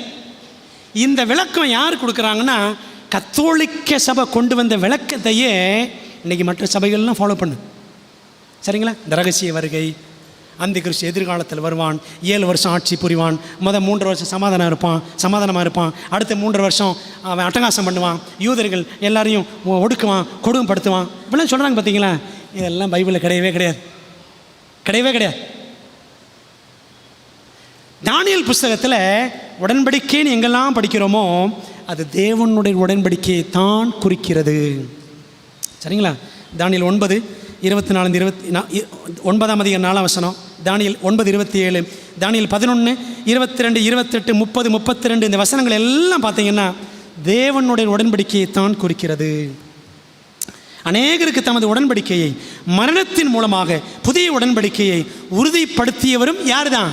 இயேசு தான். நீங்கள் வசனங்களை படித்து பார்த்துக்கோங்க. மற்ற 26, 27, 28, மார்க் 10:45, ஏசாயா 53:11 இந்த வசனங்கள்லாம் சொல்லுது இயேசு கிறிஸ்து தம்முடைய இரத்தத்தின் மூலமாக அநேகருக்கு உடன்படிக்கையை உறுதிப்படுத்தினார். பிரியமானவர்களே, அப்போ இயேசு மரித்த ஆண்டு எப்போ? கிபி 31, ஞானஸ்நானம் பெற்றது 27, மரித்தது 31. அப்படி மரித்து உயிர்த்தெழுந்த கிறிஸ்துவானவர் கிபி 31 அவர் பரமேறி பரலோக ஆசரிப்பு கூடாரத்தின் முதலாம் கூடாரத்தில் பரிசுத்த ஸ்தலத்தில் பிரவேசித்து நமக்காக பரிந்து பேசும் ஆசாரிய பணியை துவங்கினார். இதை குறித்து பவுலுக்கும் யோவானுக்கும் மிக தெளிவான அறிவு இருந்தது. நீங்கள் படித்து பாருங்களேன். ரோமர் 8:33-34 நமக்காக வேண்டுதல் செய்கிறவரும் அவரே, பிதாவின் வலது பார்சத்தில் வீற்றிருக்கிறவரும் அவரே. பவுல் சொல்லியிருக்காருல்ல. ஓகே, அதே மாதிரி 1 யோவான் 2:1 படித்து பாருங்க. என் சகோதரரே, பிள்ளைகளே, உங்களில் யாராகிலும் பாவம் செய்தால் நமக்காக பரிந்து பேசுகிற நீதிபரராய் இயேசு கிறிஸ்து இருக்கிறாரு அப்படின்னு எழுதுறாருல பிரியமானவர்களே. அப்போ பவுல், யோவான் இவங்களாம் சொல்லும் பொழுது இயேசு கிறிஸ்து எங்கே இருக்கிறதா சொல்கிறாங்க? பரலோகத்தின் இந்த முதலாம் கூடாரத்தில் பரிசுத்த ஸ்தலத்தில் அவர் பிரவேசித்திருந்ததாக தெளிவாக சொன்னார்கள். சரிங்களா? எபிரேயர் 8ஆம் அதிகாரம் 1ஆம் வசனம் படித்து பாருங்கள். மேலே ஒரு ஆசரிப்பு கூடாரம் இருக்குது பரலோகத்தில். 8ஆம் அதிகாரம் 1-2. எபிரேயர் 7:25, 9:24 இந்த வசனங்கள் எல்லாம் படிச்சிங்கன்னா, வெளிப்படுத்தல் 1:13 படிச்சிங்கன்னா, அந்த 7 குத்துவிளக்கு மத்தியில் இயேசு கிறிஸ்து உலாவுகிறதை யோவான் பார்த்தார். குத்துவிளக்கு எங்கே இருக்குது? பரிசுத்தலத்தில் இருக்குது. அப்போது யோவான், பவுல் எல்லாம் சொல்லும் பொழுது இயேசு கிறிஸ்து எங்கே இருக்கிறாரு? உயிர்த்தெழுந்து பரமேறி சென்று பரலோகத்தின் அந்த முதலாம் கூடாரம் பரிசுத்த ஸ்தலத்தில் அவர் பிரவேசித்தார். சரியா பிரியமானவர்களே? அப்போ இதெல்லாம் நம்ம எபிரேயர் புத்தகத்தோடு ஒப்பிட்டு விலாவாரியாக படிக்கணும். எபிரேயர் புத்தகத்தில் இயேசு கிறிஸ்துவின் அந்த பரலோக பிரதான ஆசாரிய ஊழியம் குறித்து மிக தெளிவான வெளிச்சம் இருக்கிறது. அப்போ பாருங்களேன், கிபி 31 மரித்து உயிர்த்தெழுந்து பரலோக பரிசுத்த ஸ்தலத்தில் கிறிஸ்து பிரவேசித்து ஊழியம் செய்திருப்பார் என்று சொன்னால், பிரதான ஆசாரியர் என்ன செய்யணும்? வருஷத்துக்கு ஒரு தடவை மகா பரிசுத்தலத்துக்கு உள்ளே போகணும். தானியேல் 8:14 சொல்லுது, 2300 ஆப்புகள் செல்லும் வரைக்கும் இருக்கும், பின்பு பரிசுத்த ஸ்தலம் சுத்திகரிக்கப்படும் என்றால் 2300 ஆப்புகள் தரிசனப்படி கிபி 1844 முதல் இயேசு மேசியா தமது மகா பரிசுத்தல ஊழியத்தை ஆரம்பித்து அவர் செய்து கொண்டு இருக்கிறார். விளங்குதா பிரியமானவர்களே? கிறிஸ்துவின் பரிந்து பேசும் ஊழியத்தின் கடைசி பகுதி, உலக சரித்திரத்தின் கடைசி பகுதி. கிறிஸ்துவானவர் பரலோகத்தின் மகா பரிசுத்தலத்தில் பிரவேசித்து தமது கடைசி பரிந்து பேசும் பணியை செய்து வருவது நம் உலக வரலாற்றின் கடைசி பகுதியில் இருக்கிறோம் என்று காட்டுகிறது. ஆண்டவர் இயேசு கிறிஸ்து ஊழியத்தில் 2 ஊழியங்க. ஒன்று ஆட்டுக்குட்டி ஊழியம், வந்து இந்த உலகத்தில் மரிச்சிட்டார். 2வது ஆசாரிய ஊழியம். ஆசாரிய கூடாரத்தில் அப்படி தானே, ஒரு பாவி ஆடை வெட்டுவான், தன் பாவத்தெல்லாம் அறிக்கையிட்டு ஆசாரியன் ரத்தத்தை உள்ளே கொண்டு போவான், பிரதான ஆசாரியன் மகா பரிசுத்தலத்தை கொண்டு போவான். சரிதானே? அப்போது இயேசு கிறிஸ்து மரிச்சா மட்டும் போதுமா? அடுத்து எங்கே போனோம்? பரிசுத்தலம், அதுக்கப்புறம் பரலோக மகா பரிசுத்தலம். பிரியமானவர்களே, அப்போ கிறிஸ்து இப்போ எங்கே இருக்கிறாரு? 2300 ஆப்புகள் தரிசனத்தின்படி பரலோக மகா பரிசுத்தலத்தில் பிரதான ஆசாரியராக அவர் இருக்கிறார். பாவங்கள் எல்லாம் அகற்றும் பணி பாவ நிவாரண நாளில் நடந்தது போல பழைய ஏற்பாட்டில் லேவியராம் 16ஆம் அதிகாரம் கிறிஸ்துவும் நமக்கான நியாய தீர்ப்பு பணியை, பாவ நிவாரண நாள் என்றால் ஒரு நியாய தீர்ப்பு நாள், அந்த நியாய தீர்ப்பின் பணியை சுத்திகரிக்கும் பணியை நிறைவேற்றுவதற்காக அவர் இங்கே பிரவேசித்திருக்கிறார். தமக்காக காத்து கொண்டிருக்கிறவர்களுக்கு ரட்சிப்பை அருளும்படி 2ஆம் தரம் பாவம் இல்லாமல் தரிசனமாவார் என்று எபிரேயர் 9:28 படிக்கிறோம். அவனவனுக்குரிய கிரியைகளுக்கான பலனை நான் என்னோடு கூட கொண்டு வருகிறேன்னு சொல்கிறார். வெளிப்படுத்தல் 22:12 யார் யாருக்கு என்ன ரிசல்ட் ஆண்டவர் கொண்டு வர்றாருன்னா, நித்திய நரகமா, நித்திய ஜீவனா, அதாவது என்றென்றும் பரலோகமா அல்லது எரிஞ்சு சாம்பலாகிறதா என்ற தீர்மானத்தை என் கூட கொண்டு வரேன்றார். அப்படின்னா என்ன அர்த்தம்? ஒரு நியாய தீர்ப்பு ஏற்கனவே இப்போது நடக்கிறது என்று பொருள். பிரியமானவர்களே, அப்போ இந்த 2300 ஆப்புகள் தரிசனம் இருக்கே, இதுதான் நமக்குரிய நிகழ்கால சத்தியம். சரிங்களா? இப்போ பாருங்களேன், நிகழ்கால சத்தியம் என்ற வார்த்தை நம்ம அடிக்கடி சொல்கிறோம். அதை 2 பேதுரு 1:12 வாசிக்கிறோம். ஆங்கிலத்தில் ப்ரெசன்ட் ட்ரூத் அப்படின்னு இருக்கு. ப்ரெசன்ட் ட்ரூத், நிகழ்கால சத்தியம். நோவா காலத்தில் எதுங்க நிகழ்கால சத்தியம்? ஜலப்பிரளயம் வரப்போகுது, 120 வருஷம் பிரசங்கம் பண்ணார். யோவான் ஸ்நானன் காலத்தில் எது நிகழ்கால சத்தியம்? மேசியா வரப்போகிறாரு, அவரை வரவேற்க ஆயத்தமாவோம். சரிதானே? வழியை ஆயத்தம் பண்ணினான். சரிதானே? அதான் அவன் காலத்திலிருந்து நிகழ்கால சத்தியம். பிரியமானவர்களே, ஆதி இஸ்ரவேலர் கிறிஸ்துவின் முதலாம் வருகையில் மேசியாவை வரவேற்க ஆயத்தமாக இல்லை. ஏன் தெரியுமா? ஏன்னா இந்த 2300 ஆப்புகள் தரிசனத்தின் முதல் பகுதியான 70 வாரங்கள் 490 ஆண்டுகள் கால கணக்கை அவர்கள் புரிந்து கொள்ளவில்லை. அது அவர்களுக்குரிய நிகழ்கால சத்தியம். சரிதானே? 490 ஆண்டுகள் நமக்கு கிருபையின் காலம் என யூதர்கள் புரிந்து கொள்ளாமல், மாறாக அந்த தானியேல் 9:24 முதல் 27 வரை உள்ள வசன பகுதியில் அவங்க என்ன சொல்லியிருந்தாங்க? சாபம் சொல்லி வைத்தார்கள். அப்படிதானே? அதே போல நல்ல கவனிங்க, ஆவிக்குரிய இஸ்ரவேலரான நாம் கிறிஸ்துவின் 2ஆம் வருகைக்கு ஆயத்தமாக வேண்டும் என்றால் 2300 ஆப்புகள் தரிசனத்தின் பின்பகுதியை புரிந்து கொள்ள வேண்டும். சரியா? கிபி 34 கிபி 1844 வரைக்கும் பிற்பகுதி கிறிஸ்துவானவர் நியாய தீர்ப்பு கொடுக்கும் வேலை வந்தது என்று முத்துவது, இந்த முத்துவதை உலகத்திற்கு பறைசாற்ற வேண்டும். வெளிப்படுத்தல் 14:6-12. அப்படி பறைசாற்றும் திருச்சபையே உண்மையான திருச்சபை. பரலோகத்தில் பரிசுத்த ஸ்தலம், மகா பரிசுத்தலம் சுத்திகரிக்கப்பட ஆரம்பித்து விட்டது. அவர் நியாய தீர்ப்பு கொடுக்கும் வேலை வந்ததுன்னு சொல்றதுக்கு ஆண்டவர் ஒரு சபை எழுப்பினாருங்க. அதான் இந்த மிதமான திருச்சபை, செவன்த் அட்வென்டிஸ்ட் திருச்சபை. ஏனென்றால் 1844 கிறிஸ்துவானவர் பரலோகத்தின் மகா பரிசுத்தலத்தில் தொடங்கியுள்ள அந்த சுத்திகரிப்பு ஊழியம், அந்த நியாய தீர்ப்பின் ஊழியம், அதுதான் உங்களுக்கும் எனக்குமான நிகழ்கால சத்தியம். புரியுதா உங்களுக்கு பிரியமானவர்களே? ஆனால் இந்த அடித்தளமாக இருக்கும் 70 வார தீர்க்க தரிசனத்தை இன்றைய கிறிஸ்தவர்கள் என்ன பண்ணிடுறாங்க? அந்த கிறிஸ்துவோடு ஒப்பிடுவது துரதிர்ஷ்டம். அவர்களும் யூதர்களைப் போல நமது காலத்திற்குரிய சத்தியத்தை புரிஞ்சிக்கல. விளங்குது உங்களுக்கு? இதை நம்ம மனசில் வச்சுக்கணும். தானியேல் 9ஆம் அதிகாரம் கவிதையாக வாசிக்கலாமா? வாசிக்கிறேன். சிங்க வீரன் தானியேல் சிந்தனையிலும் வீரனே, 13 ஆண்டுகளாக 2300 ராப்பகல் அவர் சிந்தையிலே, புஸ்தகங்களின் ஆராய்ச்சி ஒருபுறம், ஊக்கமான உபவாசம் மறுபுறம், பாவிகளோடு தானும் பாவி என்று உணர்ந்தே ஜெபித்தார். வீண் வார்த்தைகள் விட்டு வாக்கு தத்தங்கள் சொல்லியே ஜெபித்தார். சுயநீதியை அல்ல இறை நீதியை நம்பியே ஜெபித்தார். தேவ மகிமை ஆலய மகிமை நாடியே வெகுகாலம் ஜெபித்தார். முதியவருக்கும் தம் ஜனத்தின் மேல் தேசத்தின் மேல் எத்தனை பாரம். காபிரியேலே பாராட்டினான், நீ மிகவும் பிரியமானவன் என்று. தானியேலின் எண்ணத்தில் 70 வருஷங்களாம், தூதனின் அறிமுகமோ 70 வாரங்களாம். 70 வாரங்கள் யூதருக்கும் எருசலேமுக்கும் கிருபையின் நாட்களாம். 7 62 ஒரு வாரம் ஆக 3 பிரித்தான் தூதன். 7 வார நிறைவில் மீண்டும் எருசலேம் மலர்ந்தது. 62 வார நிறைவில் எருசலேமில் மேசியா மலர்ந்தார். கடைசி வார ஒரு பாதி நிறைவில் மேசியா மடிந்தார் நமக்காகவே. கடைசி வார மறுபாதி நிறைவு வரை இயேசுவே கிறிஸ்து என்றனர். எருசலேம் எங்கும் 70 வார தரிசனம் அந்த கிறிஸ்துவை அல்ல, கிறிஸ்துவையே காட்டும் மூளைக்கல். இதுவே தானியேல் 9ஆம் அதிகாரம். பிரியமானவர்களே, அப்போ யோசித்து பாருங்க, ஆண்டவர் இயேசு கிறிஸ்து அவர்தான் மேசியா. அவர் நமக்காகவே அபிஷேகம் பண்ணப்பட்டார். நமக்காக ஜீவனை கொடுக்கவே அவர் அபிஷேகம் பண்ணப்பட்டார். நமக்காக பரிந்து பேசக்கூடிய பிரதான ஆசாரியராக ஊழியம் செய்வதற்கே அவர் அபிஷேகம் பண்ணப்பட்டார். நீங்களும் நானும் எப்பேற்பட்ட சத்தியத்தை பெற்றிருக்கிறோம். பிரியமானவர்களே, ஆண்டவர் ஒப்பு கொடுப்போம். ஆண்டவரே, நாங்கள் எவ்வளோ விசேஷமான ஒரு வெளிச்சத்தை சத்தியத்தை பெற்றிருக்கிறோம் என்பதை நாம் உணரணும். சரிதானே?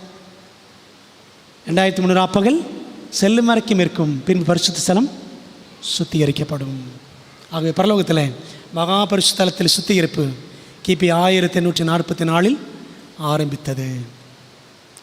ஒரு பக்திமயமான காலத்தில் நாம் இருக்கிறோம். நியாய தீர்ப்பின் காலத்தில் அவர் நியாய தீர்ப்பு முடியும் தருணம் சீக்கிரத்தில் வரப்போகிறது. இந்த காலத்தில் நாம் இருக்கிறோம்.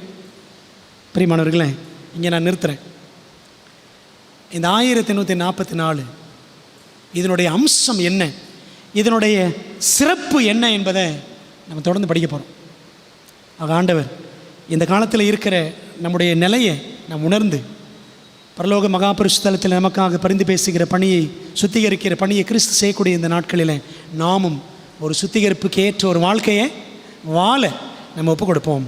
கர்த்தர் நம்மை ஆசீர்வதிப்பாராக. ஆமென். இந்த பரிசுத்த நாளுக்காக உம்மை நாங்கள் போற்றுகிறோம், துதிக்கிறோம். தேவன் எங்களை இந்த ஓய்வு நாளில் கிருபையாக ஆசீர்வதித்து அருமையாக நடத்தி வருகிறீர். அதற்காக நன்றி சொல்லுகிறோம். கர்த்தாவே, நாங்கள் நம்முடைய ஆலயத்தில் அமர்ந்திருந்து கற்றுக்கொண்டு வருகிற சத்தியங்கள், பாடங்கள் எல்லாத்துக்காக ஆண்டவருக்கு நாங்கள் ஸ்தோத்திரம் செலுத்துகிறோம். கர்த்தாவே, தீர்க்க தரிசனங்களை ஆராய்ந்து அறிகிற பாக்கியத்தை எங்களுக்கு தந்திருக்கிறீர். அதற்காக நன்றி. இந்த நாளிலும் மிக விசேஷமாக ஆண்டவரே, தானியேல் புத்தகத்தில் இருக்கிற, வேதாகமத்தில் இருக்கிற மிக நீண்ட கால தீர்க்க தரிசனத்தை நாங்கள் படித்தோம். தகப்பனே, மேசியா எப்பொழுது வருவார், அவருடைய ஞானஸ்நானம், அவருடைய மரணம் என்பதை எல்லாவற்றையும் மிக துல்லியமாக அவர் பிறப்பதற்கு 500 ஆண்டுகளுக்கு முன்பாகவே காபிரியேல் தூதன் சொன்ன அந்த தீர்க்க தரிசனத்திலிருந்து நாங்கள் கற்றோம். ஆண்டவர், நம்முடைய வேதம் எத்தனை உண்மையான புத்தகம். ஆண்டவர் சொன்னபடியே எல்லாம் நிறைவேறிற்று. ஆம் தகப்பனே, அதுபோலவே ஆண்டவர் இயேசு கிறிஸ்து எங்களுக்காக பரலோக மகாபரிசுத்தலத்தை சுத்திகரிக்கும் பணியையும் நியாய தீர்ப்பின் பணியையும் அவர் தொடங்கிவிட்டார். அது தொடங்கி அந்த பணி சீக்கிரத்தில் நிறைவடையவும் போகிறது. 180 ஆண்டுகள் முடிவடைந்த நிலையில் நாங்கள் இருக்கிறோம். 180 ஆண்டுகளாக பரிசுத்த ஸ்தலம், பரலோக மகா பரிசுத்தலம் சுத்திகரிக்கப்படுகிறது. தகப்பனே, இந்த உலகத்தில் எங்களுடைய வாழ்க்கையும் தேவனுக்கு முன்பாக பரிசுத்தமான ஒரு வாழ்க்கையாக இருக்கணும். ஆண்டவரே, நியாய தீர்ப்பின் காலத்து ஜனங்களாக நாங்கள் இருக்கிறோம் என்பதை உணரத்தக்கதாக எங்களுக்கு நீர் கிருபை பாராட்டும், எங்களை பரிசுத்தப்படுத்தும். உமக்கு பிரியமாய் எப்போதும் வாழ, உம்மை விட்டு வழி விலகி செல்லாதபடி ஆண்டவரே, உம்மை மேசியாவை காண முடியாத குருடராக யூதர்கள் ஆனது போல நாங்களும் கர்த்தராகிய இயேசு கிறிஸ்து மேசியாவாக மகாபரிசுத்தலத்தில் எங்களுக்காக பரிந்து பேசும் பணியை அவர் தொடங்கி செயல்படுத்தி கொண்டிருக்கிறார் என்பதை காண முடியாத குருடர்களாக, உணர முடியாத மக்களாக நாங்கள் வாழ்ந்து உடைய ரட்சிப்புக்கு அபாத்திரராகி போகாதபடி அப்பா எங்களை கிருபையாக ரட்சிப்பின் பாதையில் நடத்தும். உடைய கிருபையை எண்ணி இந்த கிருபையின் காலத்தை உணர்ந்து உம்மண்டை கிட்டி சேர உதவி செய்யும். இந்த நாளை வந்திருக்கிற எல்லாரையும் ஆசீர்வதியும். உம்மிடத்திலே ஆண்டவரே, நாங்கள் இன்னும் அதிகமாய் விசுவாசத்தில் நெருங்கி சேர்ந்து பலப்பட கிருபை செய்யும். வந்திருக்கிற எல்லாரையும் ஆசீர்வதிங்க. தகப்பன், இந்த சத்தியங்களை விளங்கி கொள்கிற ஞானத்தையும் பிறருக்கு விளக்கி சொல்லக்கூடிய அறிவையும் எங்களுக்கு தாரும். எங்களை ஆசீர்வதித்து அனுப்பும். கண்ணீரோடு கவலையோடு பாரத்தோடு வந்திருக்கிற பிள்ளைகள் இருந்தால் அவர்களை தொட்டு ஆறுதல் படுத்தி ஆசீர்வதித்து பலப்படுத்தி, சுகவீனத்தோடு பலவீனத்தோடு வந்திருந்த பிள்ளைகள் இருந்தால் சுகம் கொடுத்து ஆசீர்வதிக்கும்படியாய் கெஞ்சுகிறோம். எங்கள் ஜெபத்தை ஏற்றுக்கொள்ளும், ஆசீர்வதித்து அனுப்பும். இயேசுவின் நாமத்தில் ஜெபிக்கிறோம் நல்ல பிதாவே, ஆமென். பரமண்டலங்களில் இருக்கிற எங்கள் பிதாவே, உம்முடைய நாமம் பரிசுத்தப்படுவதாக, உம்முடைய ராஜ்யம் வருவதாக, உம்முடைய சித்தம் பரலோகத்தில் செய்யப்படுவது போல் பூமியிலும் செய்யப்படுவதாக. எங்களுக்கு வேண்டிய ஆகாரத்தை இன்று எங்களுக்கு தாரும். எங்கள் கடனாளிகளுக்கு நாங்கள் மன்னிக்கிறது போல் எங்கள் கடன்களை எங்களுக்கு மன்னியும். எங்களை சோதனைகள் பிரவேசிக்க பண்ணாமல் தீமின் ரட்சித்துக் கொள்ளும். ராஜ்யமும் வல்லமை மகிமையும் என்றென்றைக்கும் உடைமைகளே, ஆமென். என் ஆத்மாவே கர்த்தரை ஸ்தோத்திரி, என் முழு உலமையோட பரிசுத்த நாமத்தை ஸ்தோத்திரி. என் ஆத்மாவே கர்த்தரை ஸ்தோத்திரி, அவர் செய்த சகல உபகாரங்களையும் மறவாதே, ஆமென். நம்முடைய கர்த்தராக இருக்கிற இயேசு கிறிஸ்துவின் கிருபையும் பிதாவாகிய தேவனுடைய அன்பும் ஆவியானவரின் ஐக்கியமும் ஆசீர்வாதமும் தேவதூதர்களின் காவலும் வழி நடத்தலும் நம்ம எல்லாரோடும் இன்னும் இன்னும் சதா காலம் தங்கியிருப்பதாக. ஆமென், ஆமென்.